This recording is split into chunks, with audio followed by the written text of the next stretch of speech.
Saludos, mis amados hermanos de Puebla y Tlaxcala.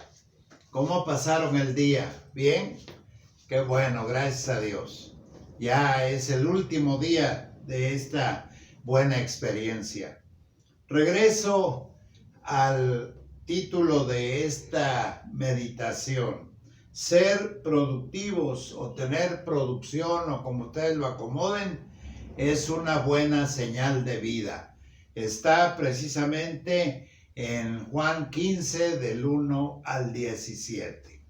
Y les decía de una buena relación con Dios, con nuestro Señor, una buena relación de diferentes aspectos personales, amor, fortaleza, cuidados, etcétera, etcétera. Y teniendo todo esto al alcance, mis amados hermanos, no hay pretexto ni excusa para no producir. Recuerden, si tenemos inicio de pastorado, de aquí a 50 años, el primer medio siglo, 10 iglesias sembradas y otras tantas plantadas. Les digo sembradas porque una cosa es sembrar, la otra cosa es plantar. Pero gracias a Dios por este trabajo de plantadores y de sembradores de iglesias. La segunda, ¿qué diría? Enseñanza o la segunda amonestación, en fin, del Señor en este pasaje, porque en esta expresión tan clara de yo soy, la última de cuántas, de 7, ¿verdad? Yo soy la vid verdadera. Y luego de otra palabra que suena mucho en estos pasajes de la palabra de Dios, permanecer, permanezcamos, permanecemos, por lo menos 10 veces lo menciona. Entonces, la segunda enseñanza que veo es fruto en abundancia. No hay razón para tener fruto escaso, fruto a medias, fruto, ay, lo que Dios quiera. No, tiene que ser fruto abundante. Y esto lo debemos considerar porque Jesús se identifica a sí mismo como la vid y sus discípulos como los pámpanos o ramas. Esto quiere enseñarnos el Señor o su palabra, la superioridad del Señor, su señorío, su autoridad.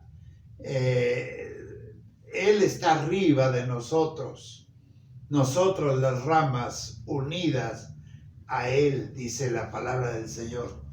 Qué bonito es pensar de esa manera.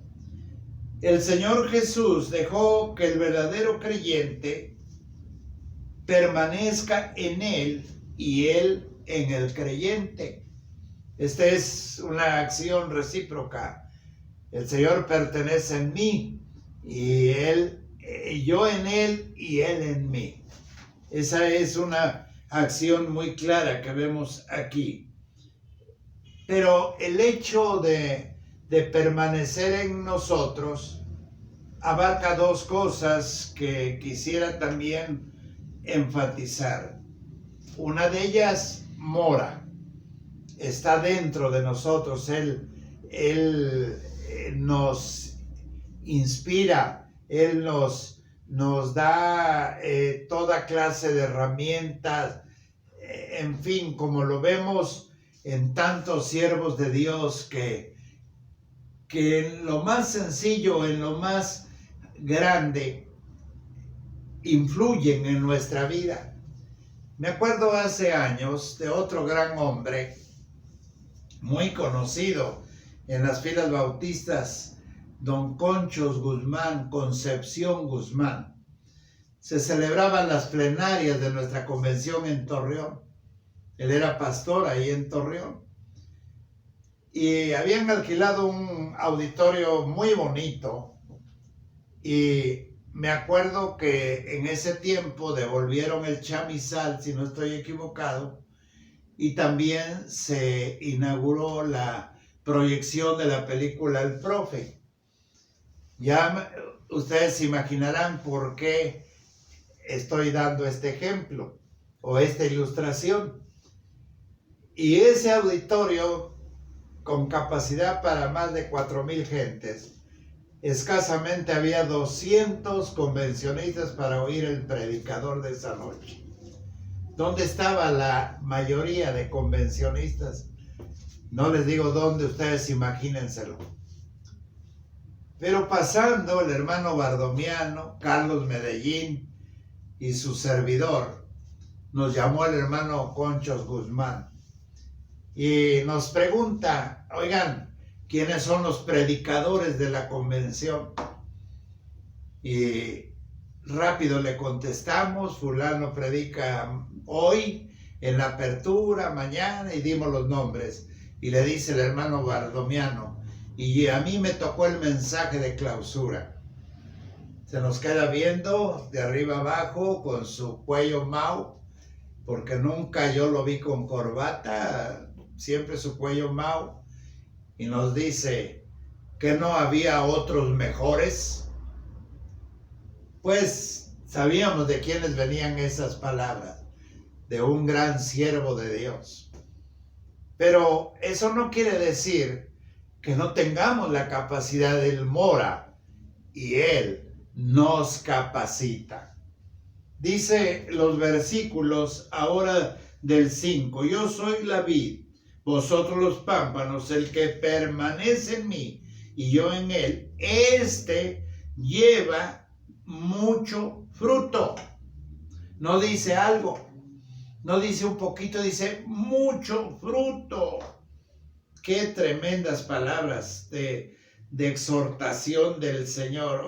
Oigámoslo bien.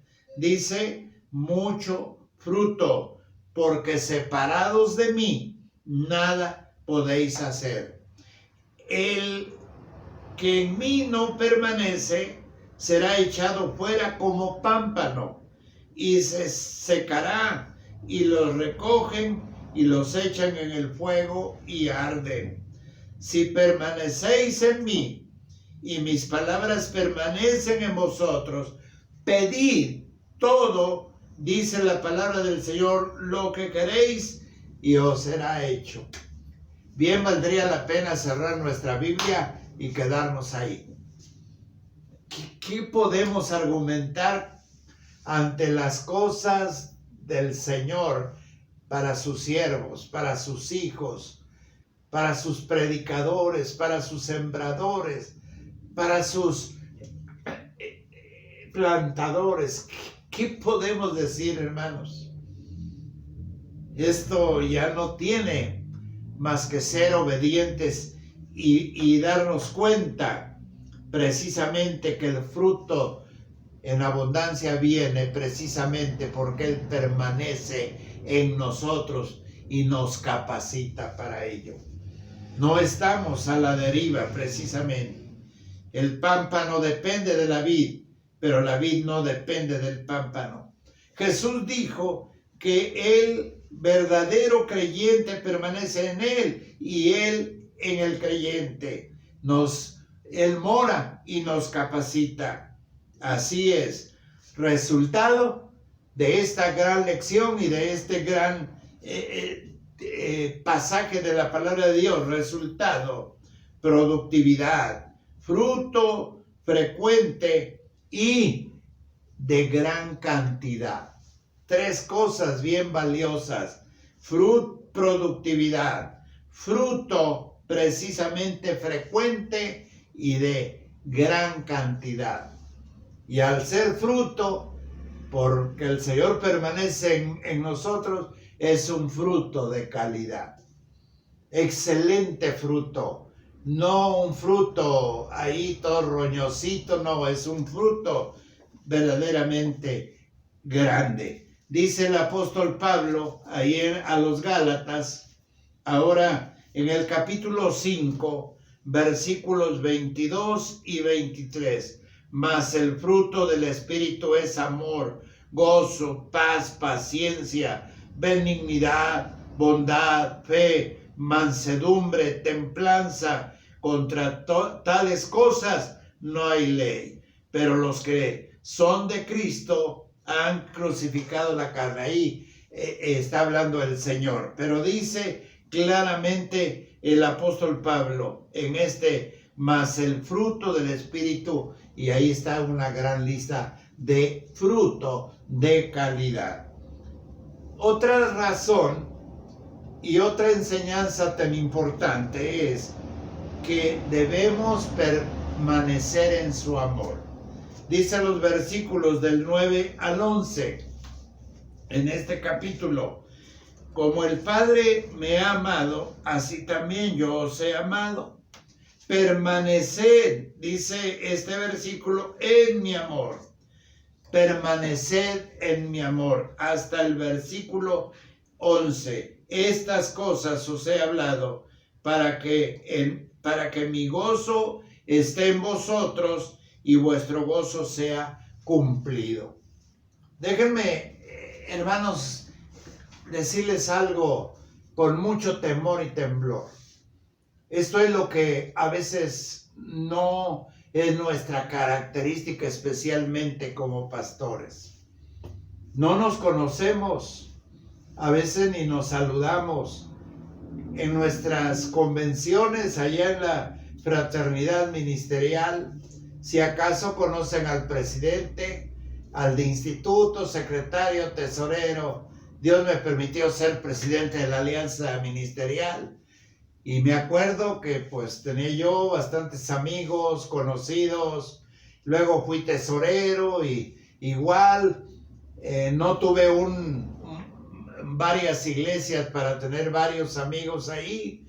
La única iglesia que Dios me permitió pastorear fue Emmanuel durante más de 50 años.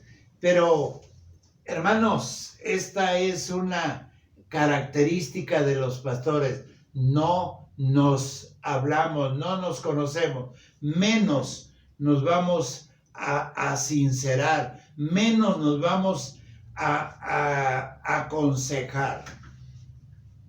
Algo que aprendí de un siervo de Dios, José Orea, y me costó mucho hacerlo, pero de vez en vez lo hago.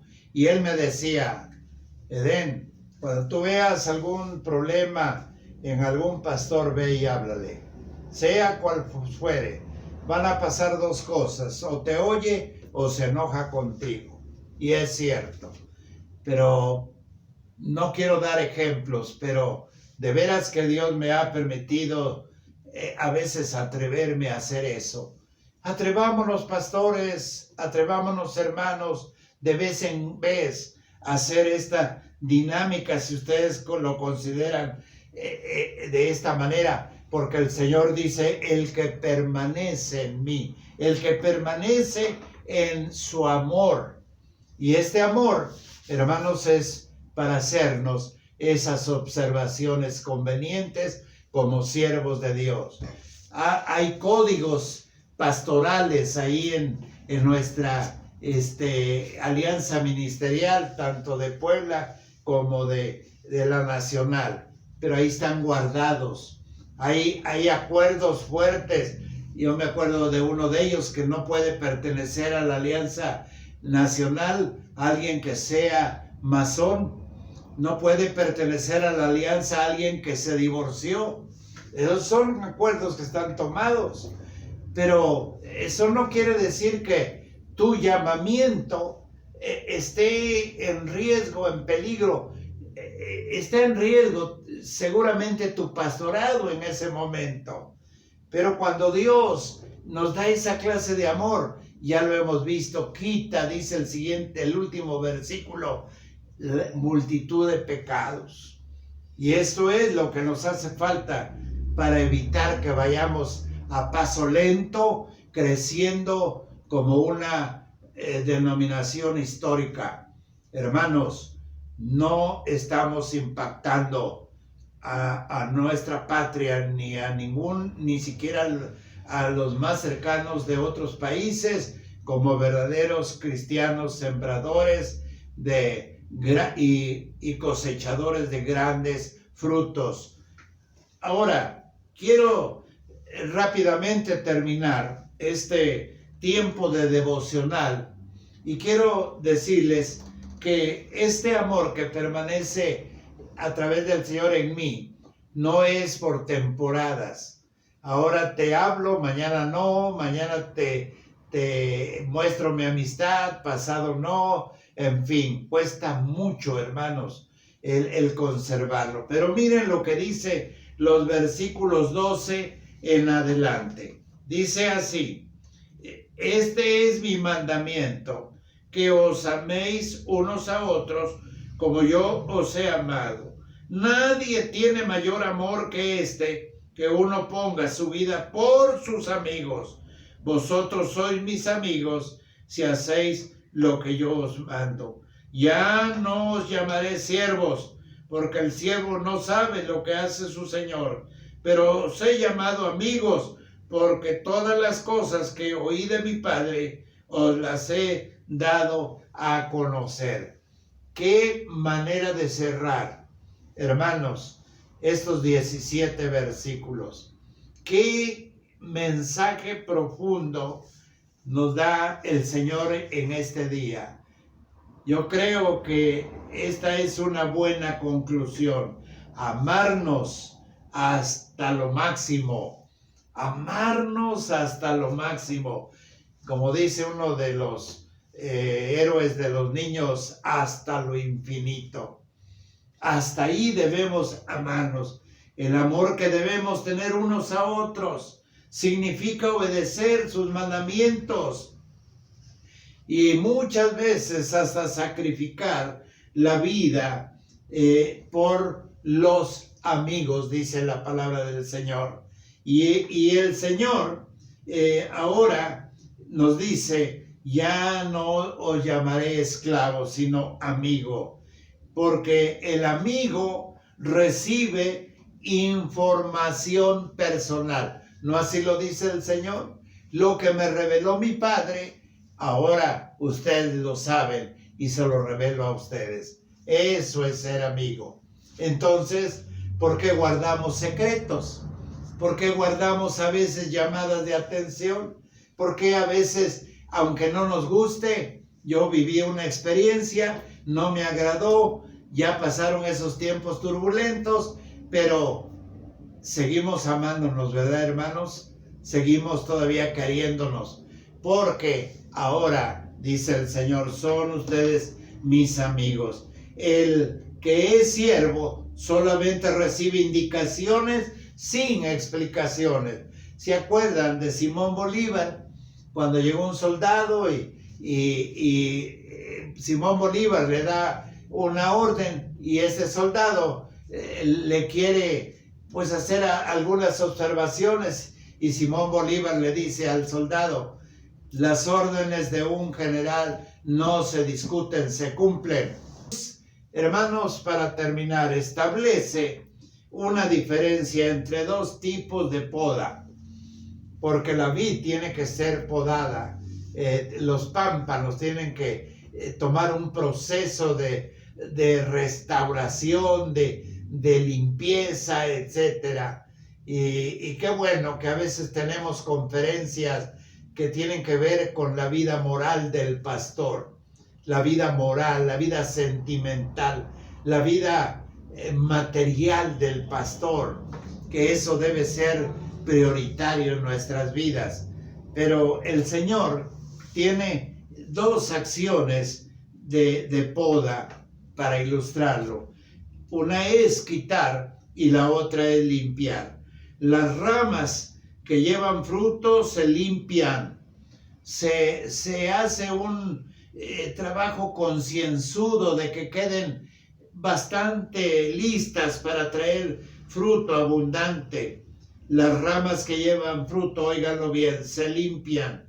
Y a veces Dios, hermanos, el Señor tiene que hacer una limpieza de nosotros, sus ramas.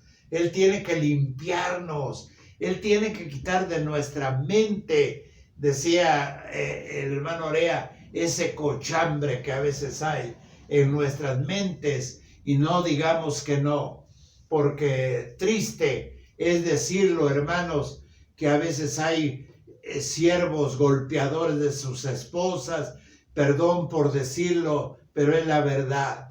A veces hay siervos que flojean tanto, siervos que todavía se toman una. Yo he visto hermanos que se toman y una no es ninguna. Hay siervos que todavía dicen malas palabras. Y una de las cosas que no lo van a creer, pero yo lo viví y le llamé la atención a ese siervo de Dios. Le gustaba ver pornografía. Eso es terrible, hermanos, porque de vez en vez el Señor tiene que hacer una buena limpieza y que Dios pueda realmente limpiar nuestras vidas. Dice el versículo 24 del capítulo 19. Y dijo a los que estaban presentes: quitadle la mina y dale al que tiene las 10 minas. Y ellos le dijeron: Señor, tiene 10 minas. Pues yo os digo que a todo el que tiene se le dará, mas el que no tiene, aún lo que tiene se le quitará. Y también aquellos mis enemigos que no querían que yo reinase sobre ellos, traedlos acá y decapitadlos delante de mí. La obra misionera, la obra de la iglesia, la obra de usted, la obra mía, la obra de cada uno de los miembros de la iglesia sigue adelante. Hermanos, no podemos seguir en este ritmo tan lento. Nuestra Convención Nacional Bautista de México, como me tocó el honor de ver, de conocer a los autores de ese hermoso himno de la convención. Por México, hermanos, luchemos siempre unidos. La patria que amamos se rendirá al Señor. Fíjense nada más, hermano Encarnación y don Fernando Gaspar, dando este hermoso mensaje para que lo cantemos por siempre, por México, hermanos. Y ahí donde está, en su casa, en su sala, usted puede decir también, como ellos y como nosotros: por México, hermanos, luchemos siempre unidos. La patria que amamos se rendirá al Señor. Y como dice Apolos, cueste lo que cueste. Gracias, Señor, por este tiempo de convención. Gracias, Dios, por tus siervos. Gracias, Señor, por cada miembro de la iglesia, desde el más pequeño hasta el más grande. Llevemos delante de ti fruto que abunde y límpianos, Señor, para que podamos realmente llevar frutos dignos de arrepentimiento, aun si fuera necesario, a costa de la vida. Señor, tómanos en tus manos y toma nuestra convención a sus líderes y llénalos de tu poder, de tu Espíritu Santo, en el amor de Jesús. Te damos gracias, alabamos y glorificamos tu nombre. Amén. Felicidades, hermanos. Dios les bendiga.